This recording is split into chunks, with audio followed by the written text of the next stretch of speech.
In Fromville, Victor didn't learn to count starting with 1. He started with 3. Because in this place, 1 is loneliness, 2 is danger, but 3 is how they keep you forever. On the morning when the food truly ran out, not just the usual lean weeks or the polite hunger people feigned was temporary, residents noticed it at the graveyard. 3 crows perched on a dead utility pole. They weren't pecking, nor were they calling out. They simply sat there, like punctuation marks in the air. Victor had pieced together old drawings, roads that looped, trees that danced, and a lake that appeared out of nowhere. He had marked 3 in bold red ink. In the tunnels, Tabitha stumbled upon the bird. It wasn't whole, far from it. Just a slick scatter of feathers and bone, dragged into a shallow hollow in the dirt. 3 rats hunched over it, backs arched, chewing with a wet patience that suggested they had all the time in the world. 1 was working on the breast, tearing muscle, another gnawed on the skull, tiny teeth clicking against the beak, while the 3rd had its snout buried where the throat once was. They didn't scurry away when her flashlight hit them. They paused, seemingly annoyed, then resumed their feast. Victor tugged at her sleeve. "We should head back. Rats live here," he said. "Birds don't." Behind them, something deeper in the tunnel shifted, like a sleeper turning over. 3 victims in the dungeon. 3 stones near the first settlement. 3 months until the rations ran out. 3 effigy awakenings, 3 ravens, 3 root symbols. "Tripod," he murmured. "You can't build stability with pairs. Pairs wobble, they collapse into binaries. You need a 3rd to stabilize the system. If you trap something between 2 forces, it just slides back and forth. Add a 3rd, and you create a basin, a place it can settle. That's what this place is, a basin." Later, Victor sketched it all without being prompted. 3 stones, 3 bodies, 3 effigies, 3 foundations. Above them, he drew a childlike version of the town, with crooked roofs and looping roads. Around the edges, he filled the page with small black shapes, birds, rats, worms, until the white space vanished. When Tabitha saw the drawing, a chilling realization settled over her, not just as a thought, but as a weight. "This place isn't trying to kill us," she said. "It's trying to keep us." In Fromville, silence was never empty. It was the shape left behind when 3 different sounds had been removed all at once. As night fell, the town did what it always did. It balanced itself delicately on 3 unseen points, like a stool that would stand indefinitely as long as no one kicked out a leg, though no one alive could say which leg that might be or what would happen if it fell.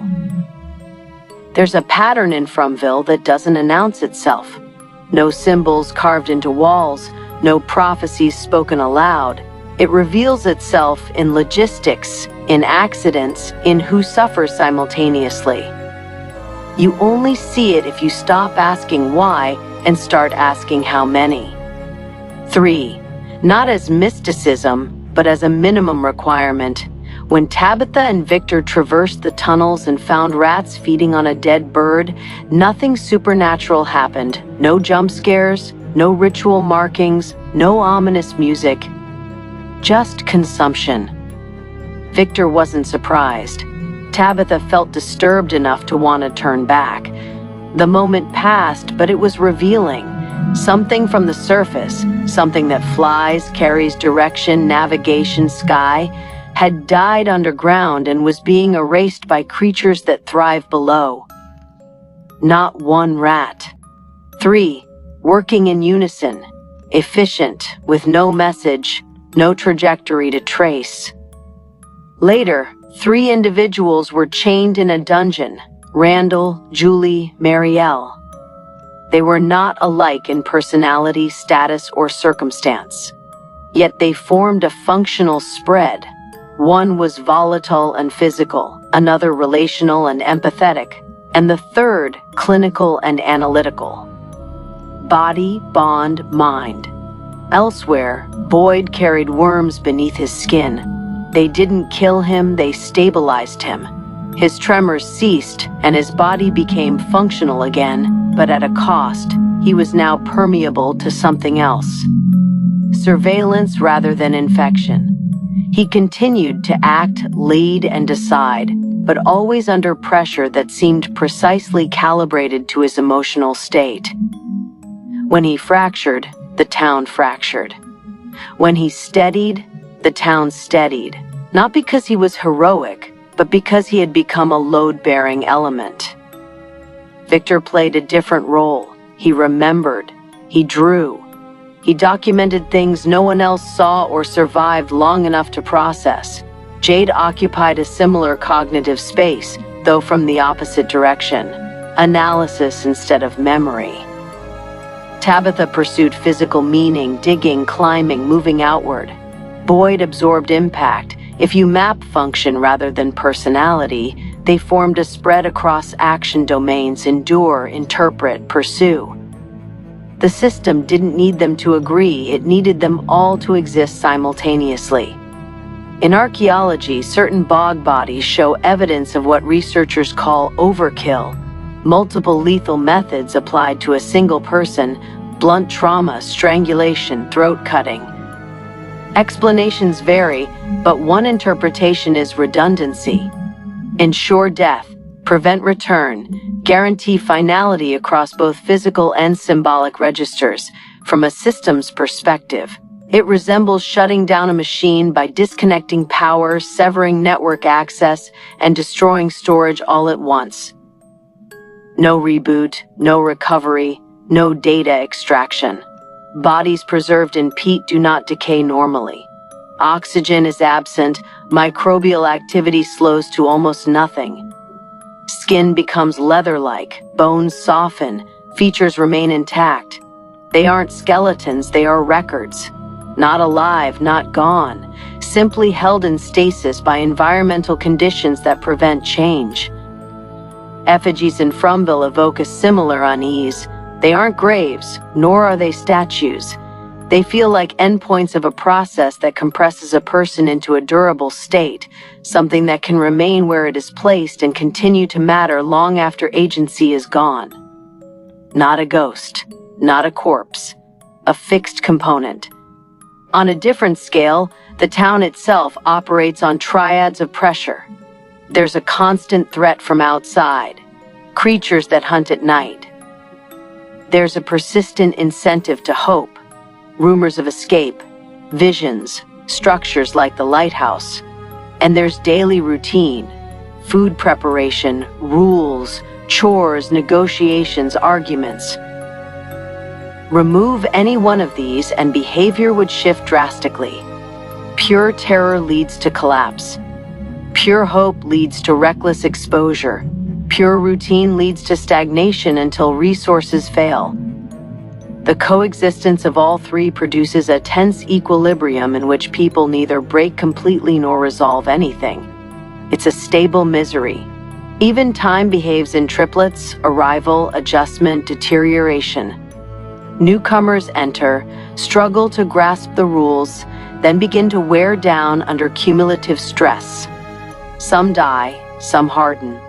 A few become functional parts of the town, their personal narratives subsumed into roles the town seems to require: leadership, memory, exploration. These functions persist even when individuals change. When anomalies occur, they often involve three simultaneous disruptions: a storm, a structural collapse, new arrivals, a discovery underground, a transformation in Boyd, a shift in the creature's behavior. The town doesn't react to single variables, it responds to configurations. It's as if events must triangulate before the system updates. Nothing about this suggests intention in a human sense. It feels less like a curse and more like an environment with built-in tolerances. Two opposing forces produce oscillation, back and forth, escalation, resolution. Add a third constraint, and motion dampens. The system stops swinging and begins to hold shape. Tripods don't wobble on uneven ground because 3 points always define a plane. No adjustment required. Fromville operates like that, self-leveling, resistant to collapse, not because it is strong, but because its structure cannot easily become unstable. Damage redistributes. Stress migrates to those who can bear it. Information that might destabilize the equilibrium fails to propagate. Even panic becomes localized, absorbed by leadership structures, or diffused through routine tasks. The horror is procedural. People aren't merely trapped, they are incorporated.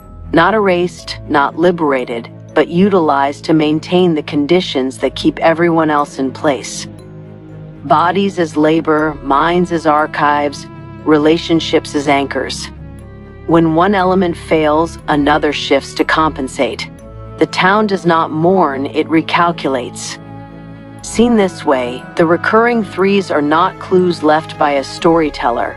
They are signatures of a design constraint, the smallest configuration that can enclose, stabilize, and persist without constant oversight. A prison that needs guards can fail when the guards leave. A prison that balances itself doesn't notice whether anyone is watching. It just keeps standing.